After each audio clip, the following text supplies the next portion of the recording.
Hello, friends, both old and new. I'm John St. Baptiste, and this is Music Makes the People Come Together. Part of media makes the people come together, where we share amazing and eclectic media with amazing and eclectic people, much like yourselves. Uh, I'm excited about this week's topic. If you enjoy it as much as myself, if you enjoy this playlist as much as myself, which is down in the description, please like, share, subscribe, hit that notification bell.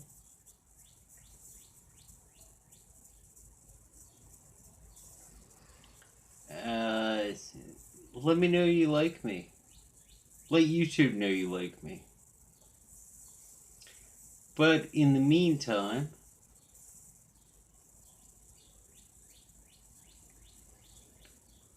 we are going to talk about music involving the cosmos. A lot of times it's metaphorical, but sometimes it's not. And that's a good thing. The metaphorical is good as well. So I hope you enjoy this mix. Please, if you do, leave a comment in the description, in the comment section down below. Also, in the description down below, you can find this playlist. Uh, Please, when you're finished watching this, listen to it, check it out, tell me what you think.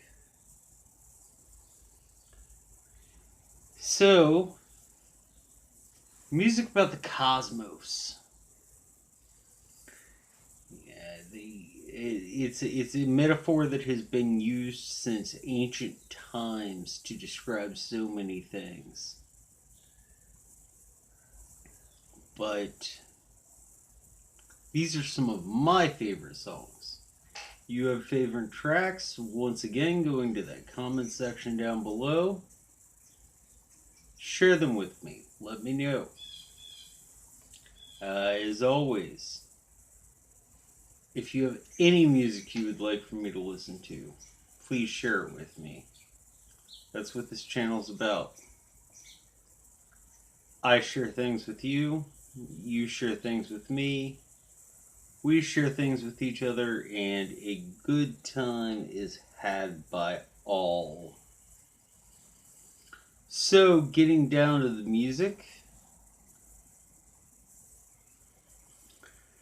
First, we have Black Star by Soul Asylum. This is a live recording from the quarantine streams. Did this back in 2020.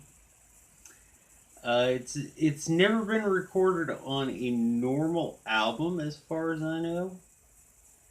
It's only been recorded on a live album, which was live at the Grand Forks Prom back in 1997. It's actually pretty cool. This was at the height of Soul Asylum's career. They did this show because these kids in Grand Forks, I want to say it was South Dakota, might have been North Dakota. If I got that incorrect, I apologize. They had a flood in the city, and these kids not only gave up their school because they couldn't get into it, but they also did all of this work that was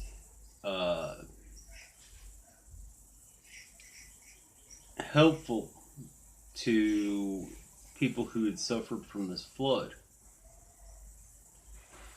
And they didn't have their prom that year. These are high school students. I mean, when you're a senior in high school, that type of thing is very important to you. But they didn't. And so, after all of this was over, in the summer, Soul Asylum wanted to show some appreciation. And they actually played their prom, which was belated. But it is such a cool story because they actually played their prom. And,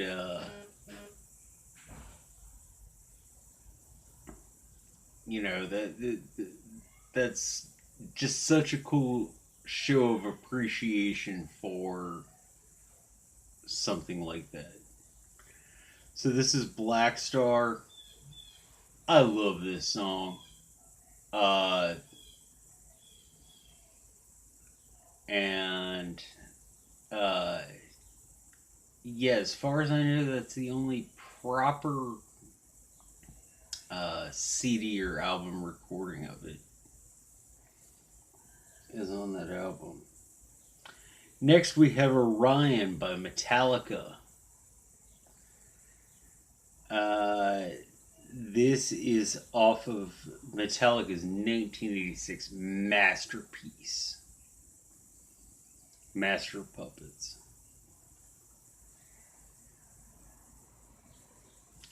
And it's an instrumental work. It's actually considered one of the 50 best instrumental tracks of all time. And I agree.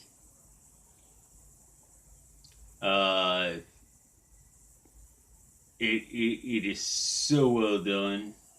It is so well performed. As always, if I bring up Metallica, it should have been Lars.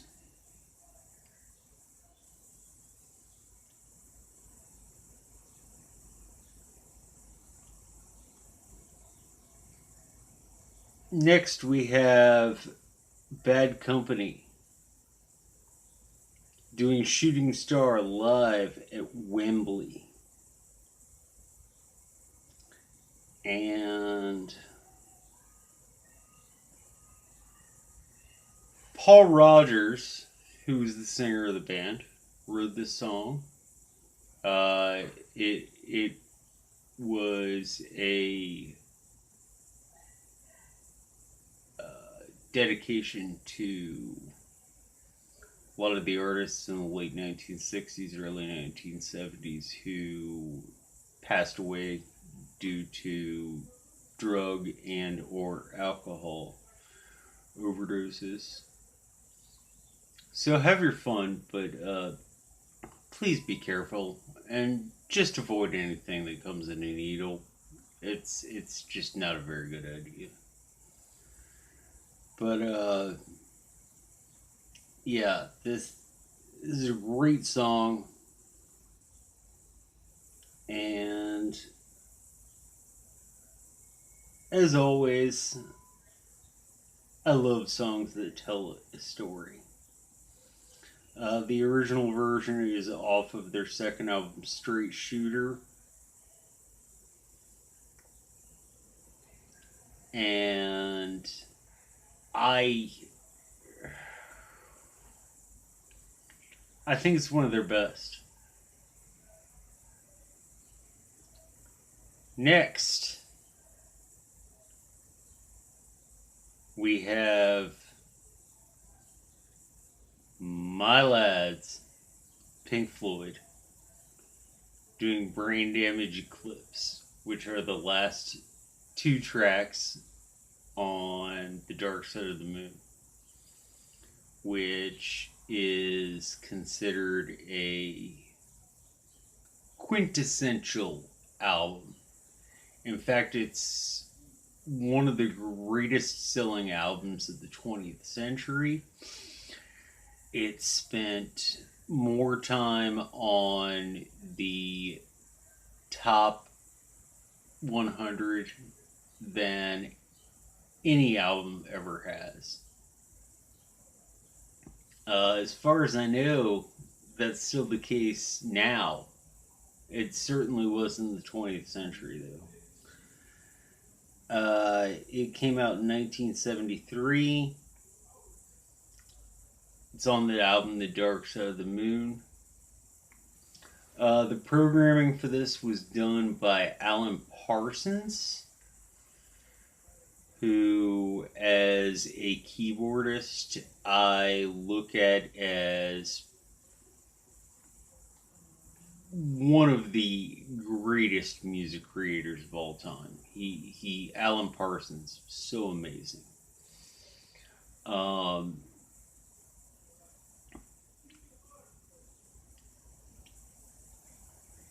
If you would like some more information about his work, please let me know. I would be happy to do a video about that.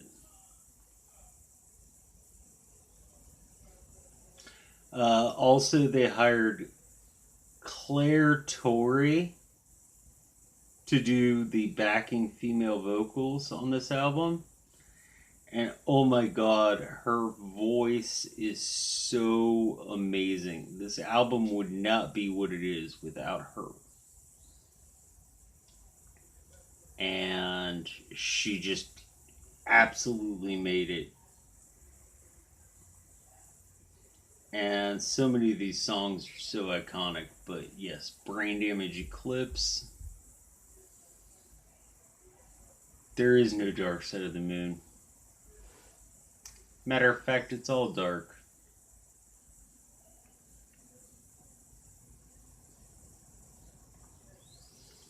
After that, we have Don't Stop Me Now by Queen, off their 1978 classic Jazz.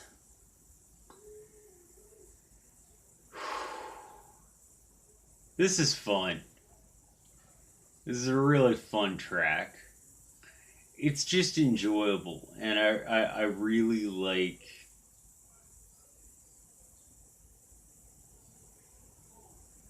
I really like this song. It's fun to listen to. Plus, if you have ever seen Shaun of the Dead,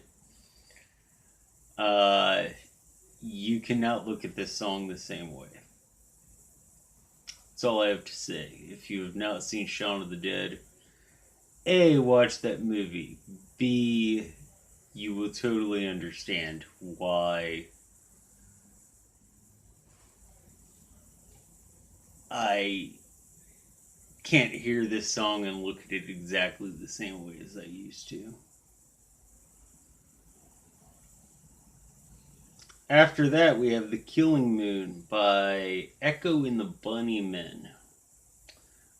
This is off of Ocean Rain, which came out in 1984. Great track. If you've ever seen the movie Donnie Darko, the scene in which this is featured is extremely important and very well done.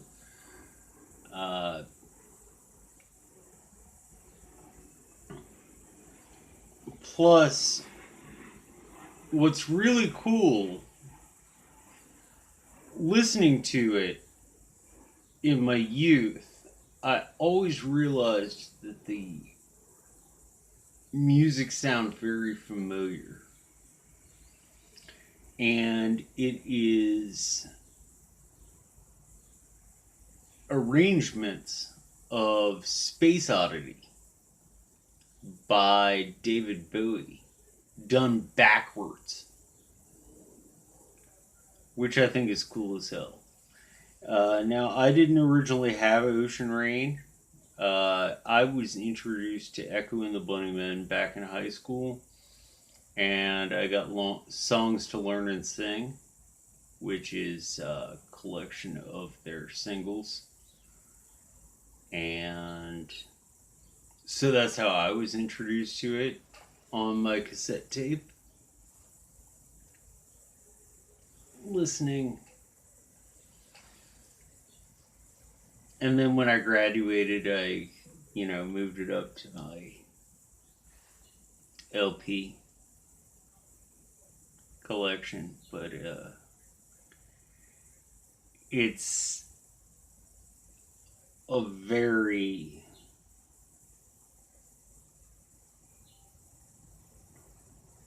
very fun dark track.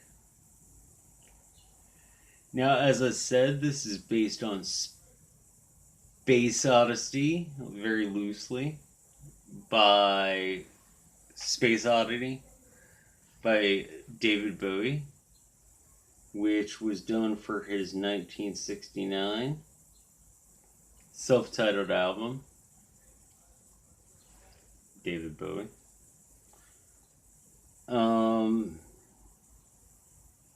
Rick Wakeman, who's part of the Yes Family tree, did the programming and arrangement for this,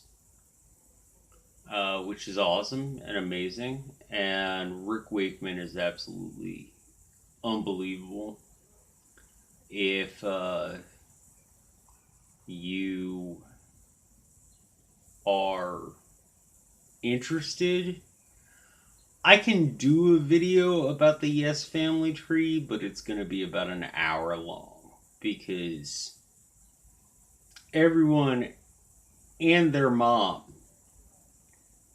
has been included in that band if they're a talented musician, at least to some level or degree. So that would be a very well-researched video, and the information collection would probably, at least take about an hour. We're talking about a band that's been around since the early 1970s.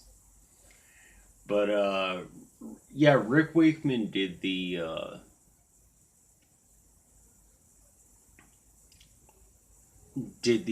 arrangement and the keyboards and the production for this track, and it really took David Bowie's career off. Before this, Bowie had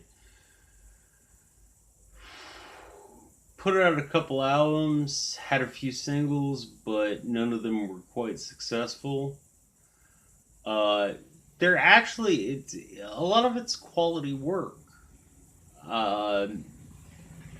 I think more than anything, it was poor record company management. But,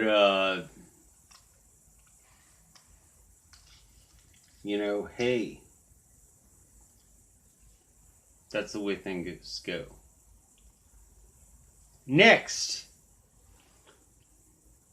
Okay, so, lighten things up. Let's have a little fun. And also, it is the weekend of Star Wars Celebration. So, the next track is The Saga Begins by Weird Al Yankovic. This is his spoof on Don McLean's American Pie, which is about the evening there was a plane crash in which Chubby Checker, I think it was Chubby Checker, Richie Valens, and Buddy Holly died. And that was the original track. What this is about is episode 1, The Phantom Menace. And as always with Weird Al, it's fun. It's a fun listen. It, it really gets things across. Weird Al is so much more talented than people give him credit for. He's an amazing vocalist. He's an amazing lyricist. He's an amazing songwriter. He's an absolutely amazing rapper. If you don't believe me, check out Isaac Newton on Epic Rap Battles of History, and you'll see exactly what I'm talking about. But, yeah, it's about Anakin Skywalker. And it's, it's Star Wars, and it's a fun track, and I really hope you enjoy it. Following that, we have Gary B.B. Coleman, and he's doing "The Sky Is Crying," which is a classic jazz standard. It was originally written by Elmore James. He was living in Paris at the time. He actually had an apartment and wrote the song because he was watching rain. And I am blessed enough that before he passed away, I got to see Gary B.B. Coleman perform live in a very, very small venue. And he was so absolutely amazing. But he actually started out his career as a music producer. And he's from Paris, Texas, which a lot of people don't realize this, but that part of Texas actually has some amazing blues and jazz that comes out of it. So I hope you enjoy that. After that, we have Stars by Hum. This is off their 1995 album, You'd Prefer an Astronaut. They're from Champaign, Illinois. This is a song that is so interesting because it's relatively simple to play. But the way it's done is so well done that it just absolutely works. And that first guitar note, not the very first note, but that first, you'll know what I'm talking about. It is iconic.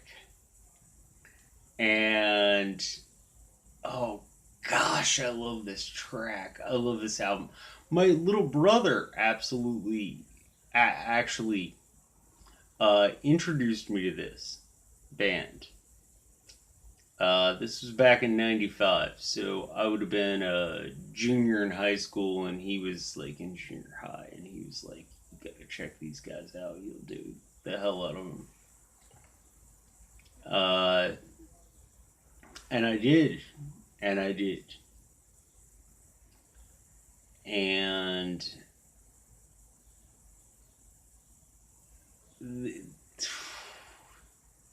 I'm going to let you enjoy it. Finally, we're ending with Black Hole Sun by Soundgarden. This was done on 1994's huge album, Super Unknown, which may have been Soundgarden's biggest album. there are so many awesome things about this track. The guitar work is this psychedelic take off of latter Beatles work and Hendrix that just works. And that was because, God rest his soul, Chris Cornell was such an amazing musician who had 10 times the knowledge of music that I do. And I think I'm pretty smart when it comes to music. I think I'm pretty well. I think I'm pretty well educated anyway.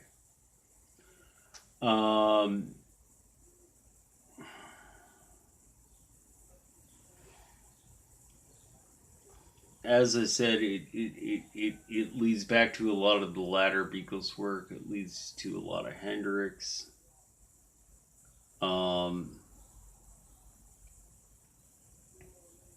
And the guitar's done in everything's done in drop D, which is at least for me, who's not originally a guitar player. I'm originally a keyboard player.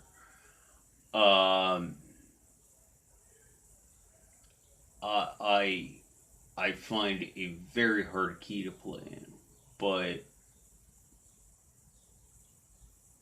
it's such an awesome song. I included the original music video, which is some of the most trippy stuff you are ever going to see if you've never seen it before. And if you have seen it before, well, I'm happy to bring back that memory.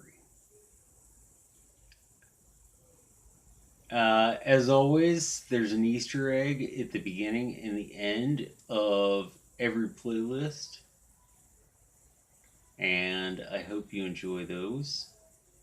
Like I said, the playlist is down in the description. While you're down there, if you enjoyed this video, if you enjoyed the playlist, like, share, subscribe. Hit the notification bell so you know when I put stuff up. All this stuff helps the YouTube algorithm, which lets people know you like me. You really like me.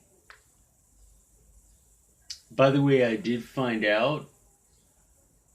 I remember the quote. I could not remember who said it. It was Sally Field at the Oscars. So I'm going to let you go ahead and enjoy that music. Monday, I'll be talking about the next thing I'm going to read while I'm getting together the whole posse for the next iteration of Talking Tolkien. And I'm pretty excited about it. We're going to talk about it Monday. I know it's a holiday for all the Americans in the audience, so it'll be a relatively short live stream.